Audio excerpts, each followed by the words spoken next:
A very warm good morning to everyone.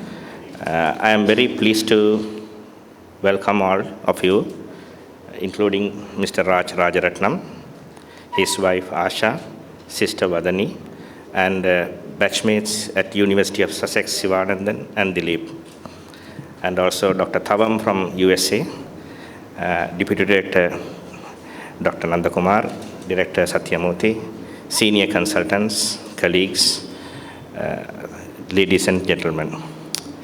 Today we are going to have a non-medical lecture. The topic is Essence of Entrepreneurship. I think we have got the best person to address that. He is a Sri Lankan origin. He was born in Sri Lanka and graduated from University of Sussex, UK, and obtained his MBA from University of Pennsylvania. He had a very successful business career and became a billionaire in US.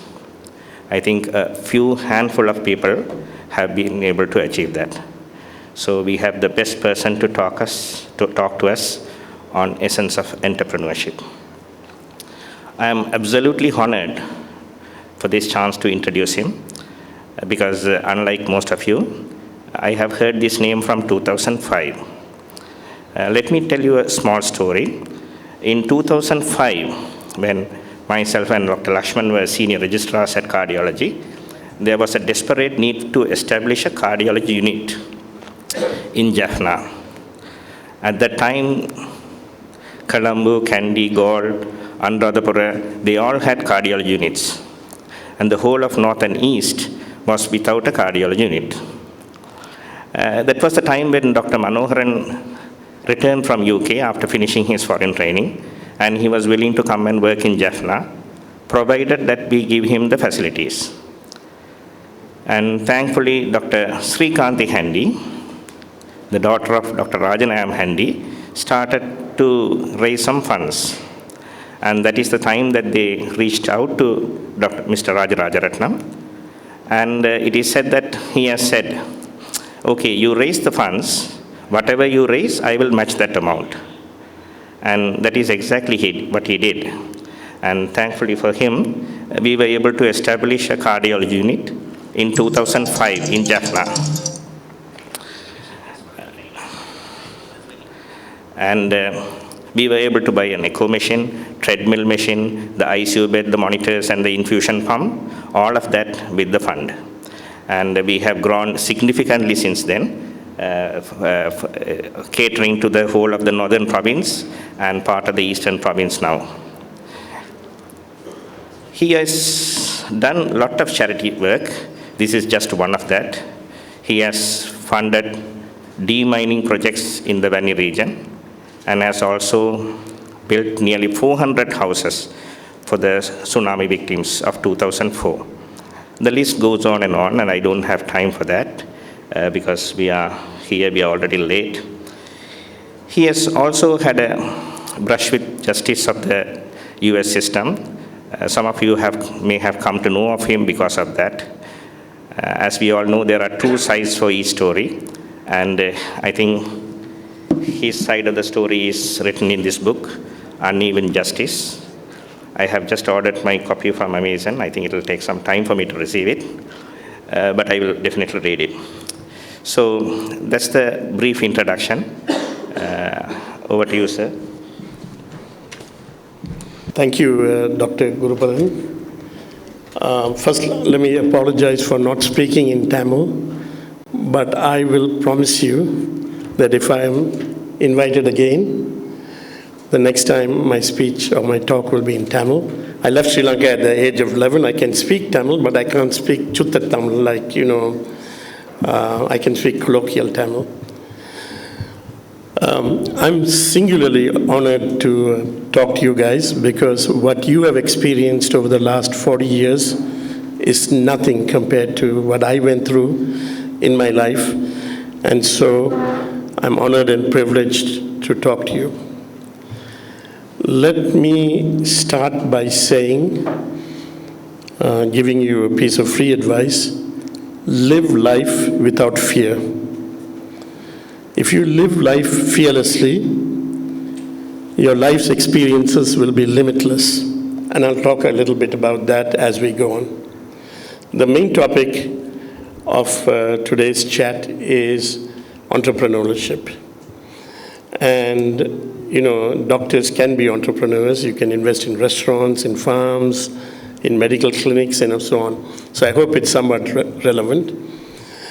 The first thing when you think about being an entrepreneur is to understand that, at least in the United States and perhaps elsewhere in the Western world, majority of startup companies fail. And they fail for a bunch of reasons: bad management, access to funds, wrong products, wrong business strategy, and all of that. But that wants to succeed really well. So the first thing I would do is understand what your goal is. What is it that you want to build? Why do you want to build it? And how you're going to go about it. Now, having a goal in itself is not enough. You have to have a strategy to attain your goal. I, even today, have a yearly strategy. I have a monthly strategy. I have a weekly strategy, and I have a daily strategy of what I want to accomplish. So every day I sit and write down what it is that I want to do that day. I have a yearly strategy, and a goal without strategy is like a ship without rudder. You just sort of. Secondly, once you have your goal and strategy, literally write down what is it that you bring to the party. What is your core competency? What is your advantage? Why would you succeed? It could be a variety of reasons, but you need to understand what you bring to the party, what is your core competency. And it doesn't have to be something that other people don't do. It could be as simple as, I want to grow chili in my family farm, and this is how I want to sell it, this is how I want to market it, and so on and so forth. So understand your strategy clearly. Now, many people will tell you, have a plan B if plan A fails. I say don't have a plan B, right? Because plan B will dilute your energy. Give it all and be prepared to fail.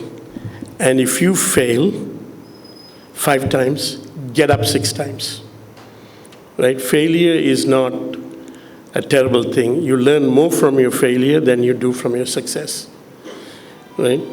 So no plan B. Understand what your edge or your competency is, and then be fearless.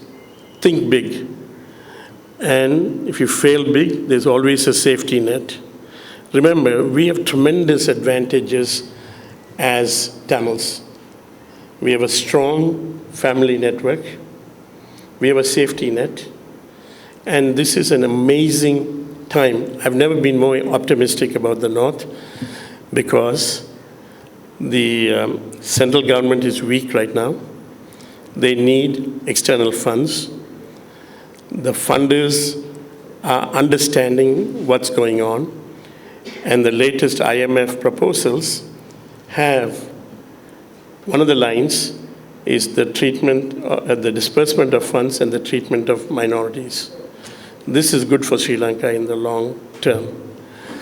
So it's a tremendous, I think, time to be living and working in the northern and eastern province. Now, I went to Vietnam soon after the war had ended, and it was devastated. Bombings, Vietnamese were leaving in boats to US and Europe and everywhere. And one thing I noticed is that Ho Chi Minh City was much more busier after 5 p.m. than during the day. People cycling around, much like here, motorcycles, cycles. And I asked the tour guide, where are they going? And they were going to learn. They were going to better themselves.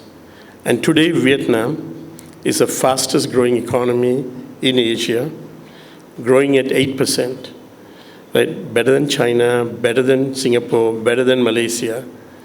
And the energy of the people was evident at that time. So we have a tremendous platform to build on our thing. Now, my father told me, and you may have heard this before from me, that you should spend the first third of your life learning, the second third of your life earning, and the last third of your life giving. So me and my wife Asha have decided to spend a large portion of the year in Jaffna.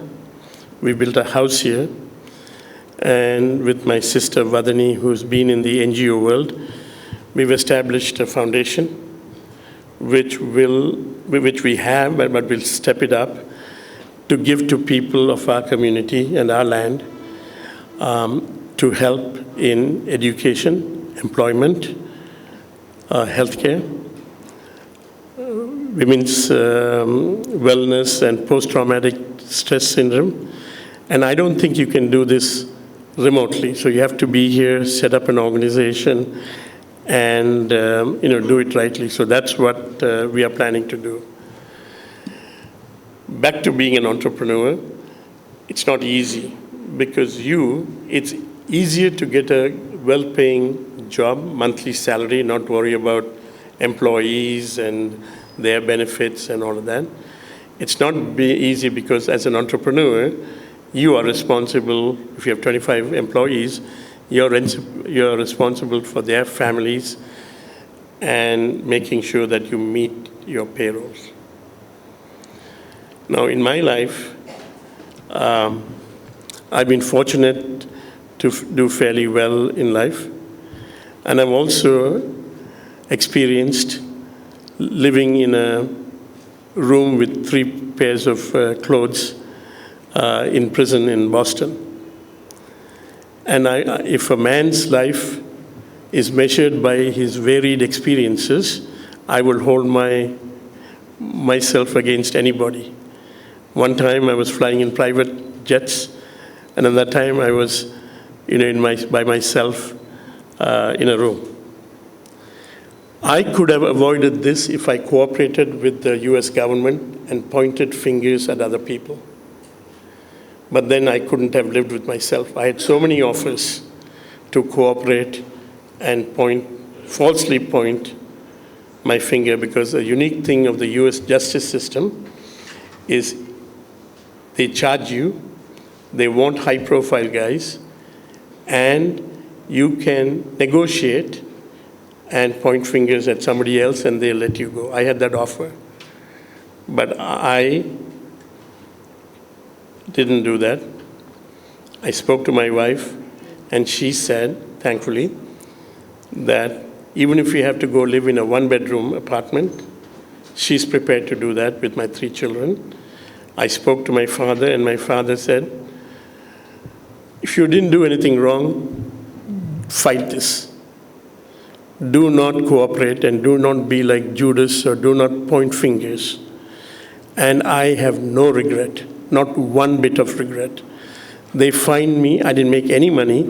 They trumped up charges. They fined me in total about $250 million, right? But I'm standing, I'm smiling, I'm in my own country with my own people, and life is very good for me.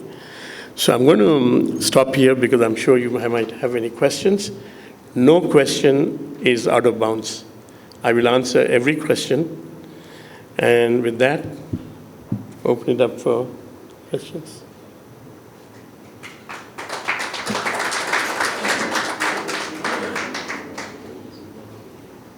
Yes, sir. Thank you very much for being to us. How do you handle failures? How do I? How do you handle the failures? Failures. Yes. So life is not a one-trick pony. You're a young man. In my opinion, in my experience, I've learned more from my failures than from my success. Let's say I win at something, I move on to the next thing. But if I lose, I sit and analyze it. Why? So I'm in the investment business. every year, I make money in some stocks and I lose money in stocks. At the end of every year, I sit and look at the 10 most losses I've had. I don't look at the winners. And I try to learn from why did I buy this stock and why didn't I sell it at the right time. And I think if you don't take failure as a negative, as a positive, as a learning experience, I think you will learn. You have to be mentally tough. As I said, you have to be fearless. And you can't live life scared. I mean, I spent a week or two in Colombo, and everybody's scared. You can't talk about this, you can't talk about that, you can't give your opinion on the Rajapaksas, everybody's like talking in hushed voices. Why? Right? So my thing is, don't be fearful and learn from your failures. I don't know anybody who hasn't failed at least on something, right? And so, and enjoy life. When you are fearless, it opens up takes away a whole burden from, you. So, yes, sir. Thank you very much. I want to ask, live life fearlessly. How did you get that strength to live fearlessly? Number two, you stuck to the absolute truth in spite of various persuasions. What made you to stick to truth? Number three, can you tell us something, your principles in the application of a crisis in this country, political, economic, and morality? Thank you very much. Wow, okay. I think my fearlessness came from my father.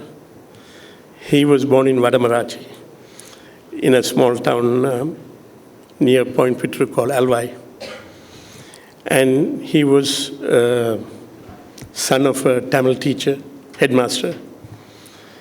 Luckily, he was the first from his village to go to university. And when he went to university, after he graduated, he didn't have any connections. In Sri Lanka, many times you have to have connections to get things done. He applied for a scholarship to study accountancy in England. He went to England. When he came back, part of the deal was he had to work for the government. He came back in 1957. In 1956, they instituted the single-only policy. But that wasn't what he had signed up for. So he came back to the government and said, I'm not going to learn Sinhalese because that was not the agreement. And they said, you have to pay back 5 years' worth of expenses of living and studying in London. He said, okay. At that time, and he quit. At that time, his net worth was zero. Now he was negative something or other. And I used to ask him, why did you do that? And he said, because it's wrong. That was not the agreement. If it was the agreement, he would actually learn Sinhalese and do that, right? So all along his life, I don't know whether you know him, Tavam. You met my father. He was strong and fearless. And so many of my siblings are also, and he was my hero and remains my hero. So that's where and he told me, if you didn't do anything wrong, you fight this. Your second question was? Speaking to the truth. It's simple, right? To say the truth than to lie, because then you have to figure out who you lie to, when, what, and then complicate life. Right? If you tell the truth, then you don't have to do any stories. And finally, this country, there are many more smarter guys than me that can explain what happened. But my feeling is, for the first time, the international community has got very active in Sri Lanka, the IMF, India, China, and Japan. And we can't fool these countries. These countries know exactly what's going on here. And it's not a coincidence that they're talking about devolution before February 4th and talking about all these things. There's tremendous pressure in the central government to do the right thing. And so I think good things will happen. I just spent with my wife and children a week in the south. And the Sinhalese people are wonderful, kind, caring, easy to smile, much like the Tamil people. So then you ask yourself, where is the disconnect? And there's only one word: politicians. We know that in many countries there's corruption, but the level of corruption here is beyond the pale. And the amount relative to, and to propagate themselves, they have a huge army. The Sri Lankan army is greater than the UK army. For what? That's to propagate the current regime, right? I see every 500 feet there's some army camp here. For what? Waste of money. And so I think there'll be structural changes which will be beneficial for the Sinhala people, the Tamil people, and the Muslim people. That's my own view. And this is the time for us to work hard, do the right thing, and we as a family are committed in the areas that we've identified. Just a couple of days we went and visited a village in Mullaitivu, right? And we had built some houses. To see the poverty level makes you just want to cry. Right? But they have hope. We've given them houses, now we're teaching them how to make a living, and so we'll do it slowly.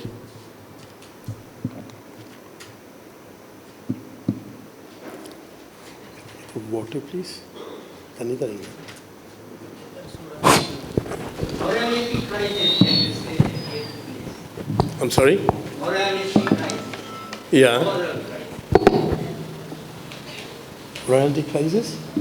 Morality Yeah. crisis. Can you explain? Now, the values have gone away in the community and among the governors. How can we rectify that? Well, again, this is my thought. We should not be fighting for 13th Amendment because we won't get it. What we should do is have equal devolution to all 9 provinces so that the Sinhalese can't object to it, which means the governor should be empowered. And I think the governor should be elected by the people, not appointed by some guy in Colombo who is in touch with the people, who want to, so I think if you have effective government at the regional level, that'll go a long way towards, helping our people both in the north and in the east, and even the south and the west, right? People are in great difficulty, not just in Kilinochchi or Mullaitivu, even in the south. And that's why,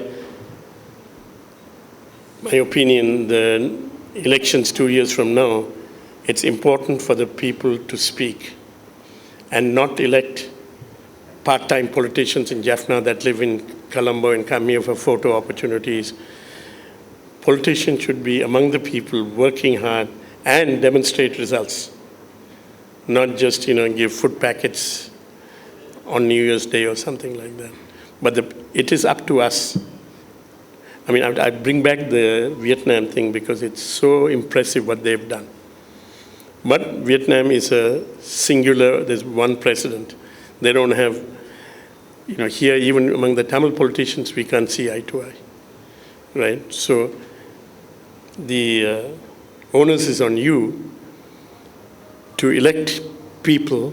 You have a chance every 4 years to elect people who actually care about and work for the people. Politics should not be a profession to get rich quickly or to get power quickly. Sorry, yeah. Thank you for your keynote speech. And I'm happy that you have focusing on the development of your homeland. So the question is about the future of Jaffna, of course, Sri Lanka.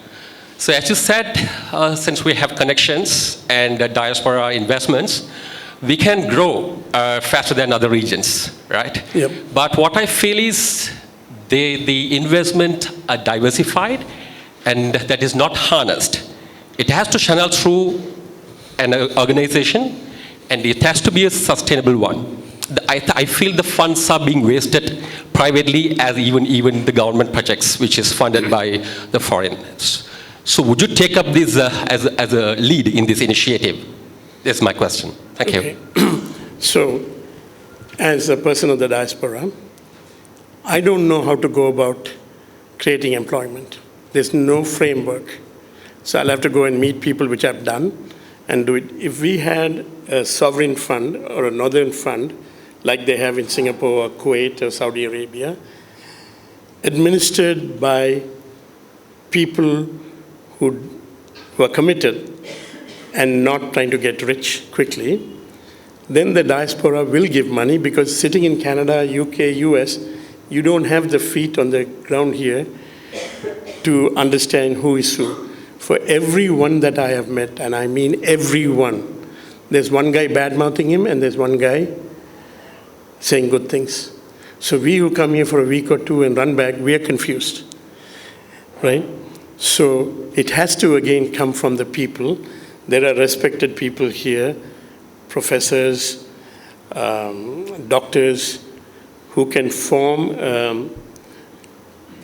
I mean, look, if there was a Northern Development Fund, I would contribute lots of money to it. If it is run with people who care, people like Dr. Satyan. And I walked into this hospital 2 weeks ago, and I was amazed at how clean it was, but more importantly, why everybody saluted him, smiled, and how much love there was for him. Right? I don't know him that well. I met him in New York a few months ago. But I'm here to observe and understand. And immediately I said, this is a man that's made of substance.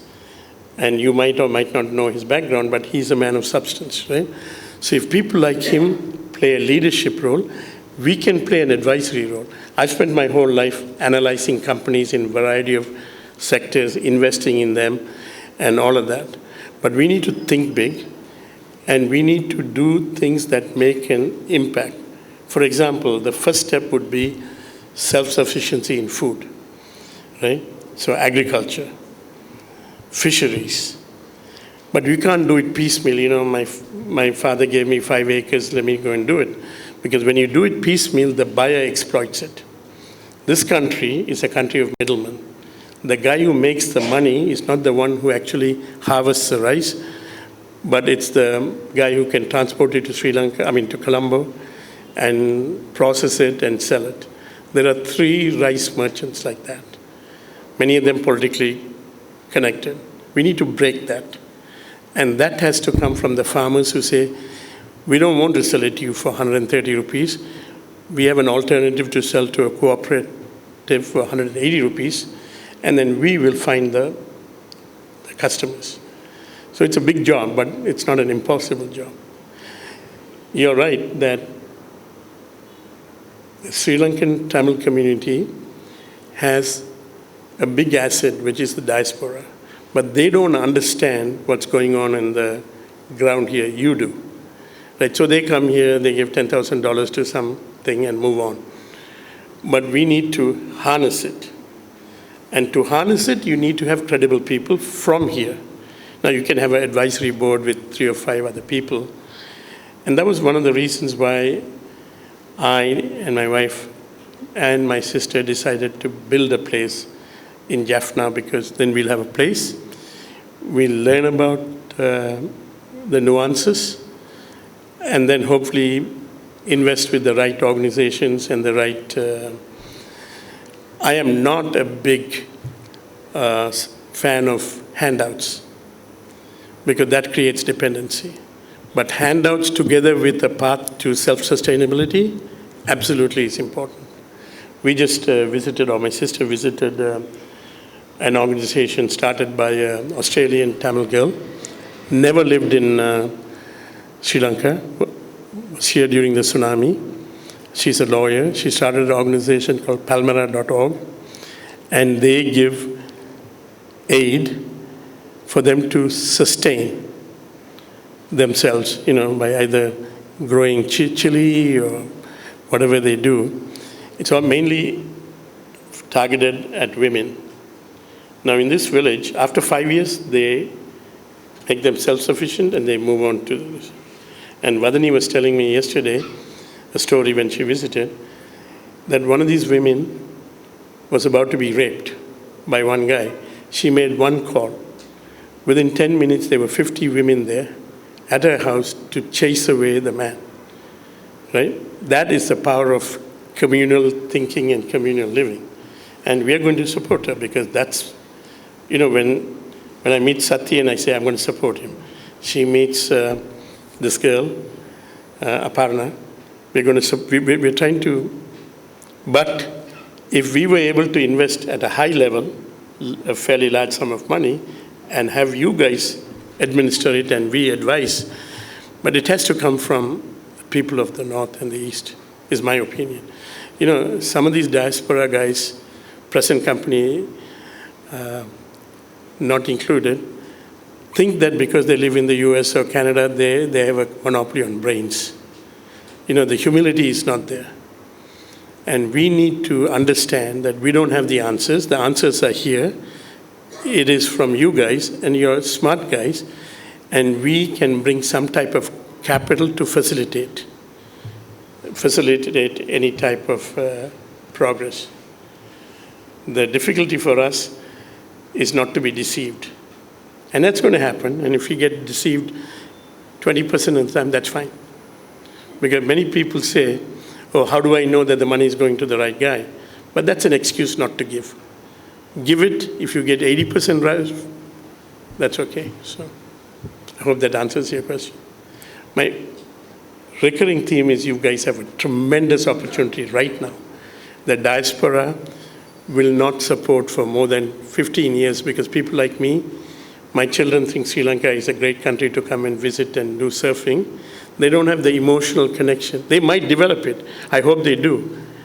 But the next generation is not as committed as us. Now, the country that's done it well is Israel, right? Many generations later, young Israelis go to Israel. They work as interns or nurses in hospitals, or they work in companies, and they build that connection so that that connection is, so I think having a diaspora is good and channeled the right way. It can be a tremendous asset. And the government is somewhat concerned about the growing strength of the diaspora. If you look at the human rights reports in Geneva, India for the first time abstained. They used to always vote against it. India is now talking about implementing the 13th Amendment. I don't think that matters. What matters more is having a governor with power to implement. Whether they call 13th, 15th, 18th, it doesn't matter. And the only way to make sense of it is to say, give devolution to all 9 provinces, or make it 5 provinces, north and east, south and west, whatever it is, and give it so that these people are in touch with the people. Colombo can no longer dictate domestic policy. They can dictate foreign policy, taxation, and all of that. In the US, the governor of New Jersey can tell the president, I don't want to do that. And that's not a thing that the president can do. So that's the right model, I think. India, Tamil Nadu is thriving today. I think next to Gujarat, it has the best social indicators, and MK Stalin and Palanivel Thiagarajan, who is the finance minister, are strong Tamil supporters. Now they put pressure. We have a ferry service that's coming. There's airlines that are coming. Hopefully, lots of Tamil people from South India will come on tourism here and spend their money here, and we can learn from them. There can be cultural exchanges. I walked through this. We drove through Jaffna. There's this monstrosity of a cultural center, 12 stories high. It looks beautiful, but it's not occupied because the Indians say, we'll give you the expenses for 2 years. The Sri Lankan says, where's the money? And somewhere in between, the money is either never been given or lost. But that type of thing is not good, I don't think.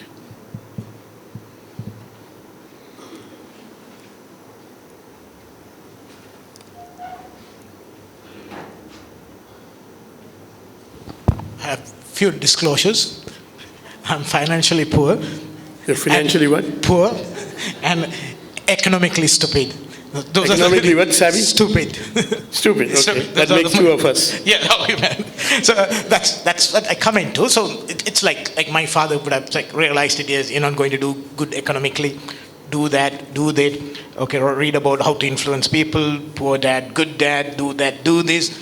Then my thinking process is coming as, I am poor, and is it because I am poor my country is poor? Or is it because the country is poor that I am poor? So I got one thing very clear, as it said Tamil Nadu. Tamil Nadu, I got a phrase that is very beautiful. They said, if 10 people come into entrepreneurship, one would succeed. The mechanism should not be there to make it 2 succeeds or 3 succeeds. Mechanism should be there to make 100 people coming into the entrepreneurship. So that is lacking in my thinking and my perspective. I'm quite restricted in my entrepreneurship skills. Well, you can't make me think as an entrepreneur. That might be cultural, might be the exposure, might be the other social determinants as well. How could we come out of this? How can I? What do you do? about? What do you do? I'm a doctor here. You're a doctor, so you can't be that poor economically, right? But let me tell you why this is again one man's opinion, right?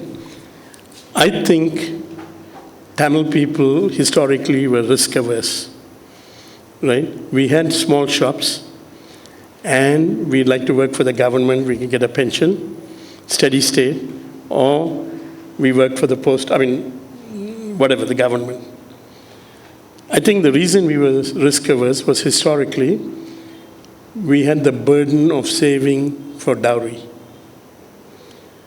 So that burden has been broken now. If somebody wanted to marry my daughter and wanted dowry, I'd tell him to come close to me and slap him 3 times. And my daughters will applaud. Right? So that's a great, great burden that's not put on the working person. Right? Now, in terms of, if you're a doctor, you can't be business stupid. If you want to start businesses, whether it's a lab, medical lab, testing, blood, or whatever your passion is, I think if you have a sound business proposition and you've done the work and seen who the competition is and how much the equipment costs and the maintenance and all of that, and if it's a sound proposition, then I'm sure there are lots of people who will look at it. And we will look at it seriously, but our angle is a little different from others in the sense that we're not looking to make money. And what we are looking to do is create employment. So if you come and say, listen, with this lab I can create 10 jobs in Jaffna, that would be music to our ears. We'll do the numbers, we'll crunch the numbers with you, ask you questions, and then work with you but that's our model. There are other people who might say, I'm going to give you $100,000, but I want 20% of the profit. Our philosophy is take the 20% profit and give it to the employees who help build the business. But if you have ideas, please, happy to listen to, please send it through my hero here, Satya.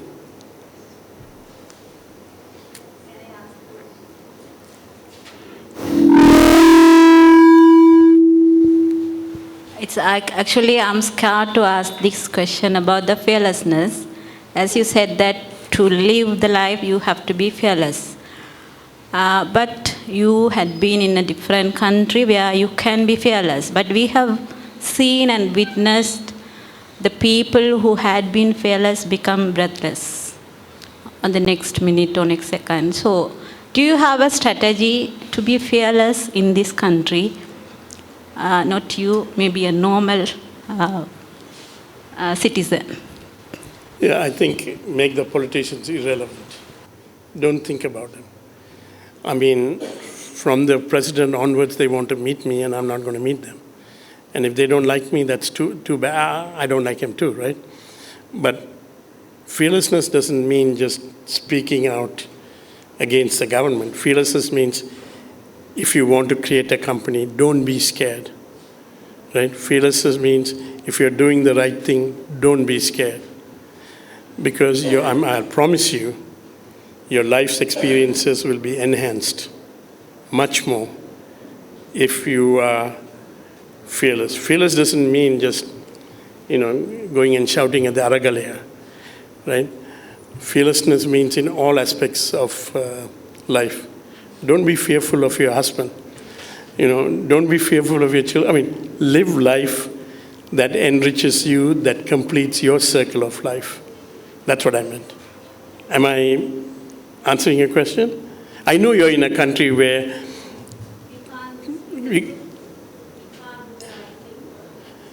it's, again, I wouldn't just focus on that. Make them irrelevant, right? And go enhance yourself, If you want to start a company, start a company. You want to learn how to play the piano, don't worry, go do it. We have only one life. And as I get older, it seems that time is my biggest asset. So, I don't know how, do you want to answer it, Vani? You've been fearless. Okay, so I'm glad you come from the same parents. And he talks about my father, but I talk about my mother, who was literally fearless. She would go up against my dad. She broke every rule that I knew. At 65, she enrolled in a master's program. Wow, right? So it's challenging norms. I think we do live under a little bit of patriarchy. It's asking for a seat at the table. Just asking the question. The way I've lived it is to just ask, why can't I come in there? Why can't I be this? And constantly, by constantly asking, people's norms change. I spent the last 5 years in Nigeria. And man, the life there is insane. The women are downtrodden, even the men. It's a polygamous society, yet the women are supposed to be chaste. So I think we all are given a moral compass. We know what's right? We know throughout the religions that there is the truth. And even, I think Gandhi said, you discover the truth in the moment. When someone speaks the truth, you automatically recognize it. Because it's there. You just have to open it. So whenever you feel fearful, just call your friend or your sister. Get a sisterhood or a brotherhood around you. A collective that will not allow you to be less than who you are. So all I can say is just be your authentic self. Because when you shine that light, people will either back away or come towards you. But to be authentic, and I think that's how my brother has lived his life. No, but the thing is, don't equate fearlessness to talking about the government. Yeah. Right? That's irrelevant. Or the police or the army or something. Every couple of years you have a chance to vote. And that's where you elect your officials, right? Now you can say that we are a minority and we can't elect the president, but we can clearly elect the municipal councillors, the district councillors, whoever we can. And we should be very, very smart. And like-minded people should get together and coordinate and elect the people that, elect Satyen to be governor of the northern province. I'll back his campaign. Any other questions?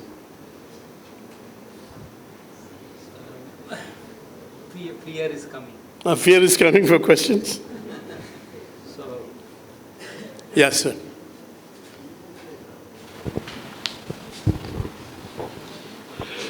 Yeah. So I started a company, but it's failed almost due to the COVID situation, and due to some other reasons. So I started another company. Now we are providing 20 employment here. So, but still I keep that company because I have got investment from angel investors. Is there any way you can roll their investment into your new company? Let's say you start a new company. Yeah. So it's making revenue, and we can go into that company. merge it together and give them a piece of do the right thing. And give them, because I assume you didn't fail because, you failed mainly because of COVID, right? Yeah. That's not your fault. But it's picking up somehow. But I started this one, it's going faster than that one. So Yeah, just, roll the equity into the new company at a reduced value. okay. And you need to negotiate. Look, when investors put money into a situation, they're not 100% guaranteed that. Yeah, I It's understand. good. But I want to be model in that way. Yeah, that's why you give them an upside.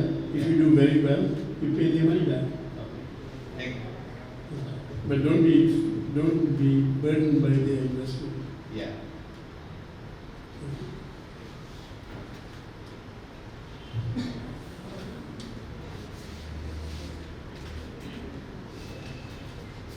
Thank you, Raj, for the enlightened talk. I think one of the areas that I see being an outsider again, much like you, is when you are financially successful here, people, instead of in our part of the world, in States, they cherish or support or enthusiastically happy for you. Here, people start pointing fingers. I mean, that's where you're coming from, Rama, right? I mean, is when a physician goes out and be an entrepreneur and does a restaurant or a nursing home or stuff, said, why isn't the doctor taking care of the patient, doing business?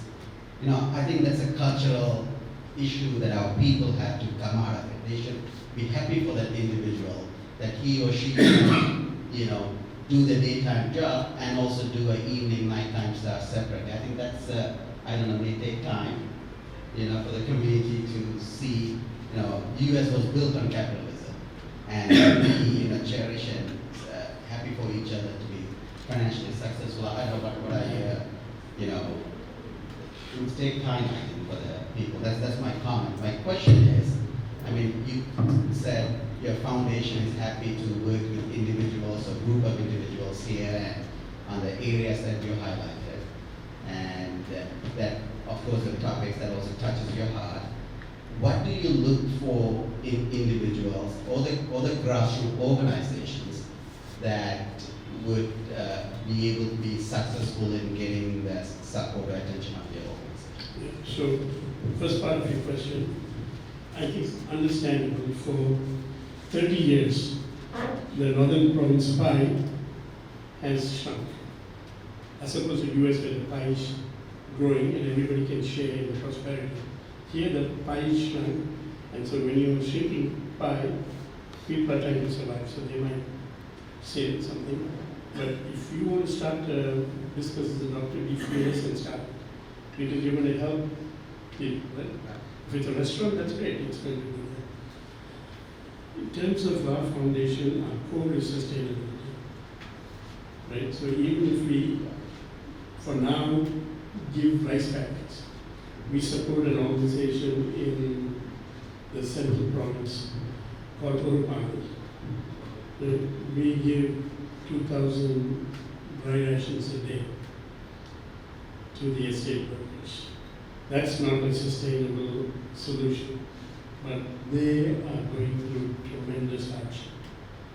Right? They are working 8 hours a day to get the same salary they got pre-pandemic, working 4 hours a day. And this is back-breaking work.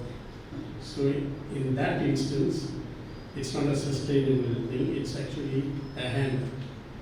Now we have to transition that into doing something that's sustainable for them. And we started teaching English and doing things that make them more employable. Because the estate owners are taking advantage of these people, they're trying to keep them down. Right? But as I said, if there's one unit that can take the burden of us doing it individually, and that is respected and wants to do the hearts in the right place, it would be much easier for us. Right? Because we have the one unit that's on the street here that knows the lay of the land, and started another development bond, interest free, and we be surprised how much money I think you get. But it has to be the right people.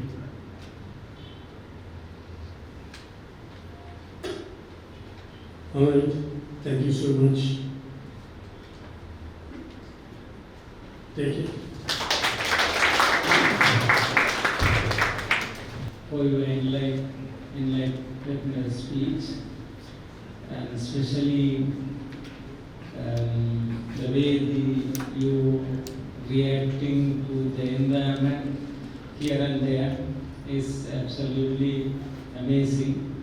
So we can still learn a lot from you to develop this country or this area for the poor people. On behalf of hospital administration, I would like to ask Dr. Brahma to give the vote of thanks. Whenever I get hold of a mic, everyone is scared because they always delay the meetings. So that's what I'm going to do that today. Thank you for the social vision that's embedded in what he has proposed. That's what I listened to. The job opportunities, strengthening the society, and the sustainable model. So that's what we are looking for. And as professionals who are dedicated and who are in Jaffna, I think we are committed to that extent. Rather than strengthening ourselves, we are strengthening the society as well. So I think we can join hands and have a sustainable model for the future. And thank you very much for giving that introduction and getting the pathway for us to lead forward. And we'd like to see more and more and more entrepreneurs in Jaffna. As the Tamil Nadu thriving, maybe it might be Jaffna thriving next, hopefully. Yes, thank you for the opportunity. Thank you for the very elaborative experience sharing. And also thank the family and the friends as well, wife Rajaratnam and Mother Rajaratnam as well, and their friends. And also the director for hosting this as well. Thank you very much. Thank you.